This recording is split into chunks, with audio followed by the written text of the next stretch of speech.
বন্ধুরা, যাকে আপনারা এখন স্ক্রিনে দেখছেন, আজকাল মানুষ তাকে নিয়ে খুব হাসি ঠাট্টা করছে। কখনো কেউ তার বিস্কুট নিয়ে কথা তুলে হাসে, আবার কখনো কেউ বলে का दूध तो तुम्हारी बहन भी देती है पर तुमने माँ का ही क्यों पिया है। এইসব কথায় লোকে মজা নিচ্ছে, কিন্তু যদি আপনি জানতেন উনি মন থেকে কত ভালো মানুষ, তাহলে আপনিও হয়তো ওনার ভক্ত হয়ে যেতেন।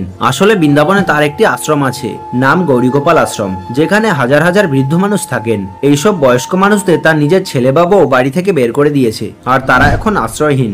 সেই সব মানুষদের থাকা, খাওয়া ও চিকিৎসার সম্পূর্ণ দায়িত্ব সেই বাবাজি পালন করে, আর তিনি 1 টাকাও নেন না। শুধু এইটুকুই নয়, বাবাজি আশ্রমে শত শত গরুরও সেবা করেন। যেসব গরু সড়ক দুর্ঘটনায় আহত হয়েছে বা যাদের মালিক ফেলে দিয়ে চলে গেছে, সেই সব গরুদের চিকিৎসা ও যত্ন বাবাজি করান।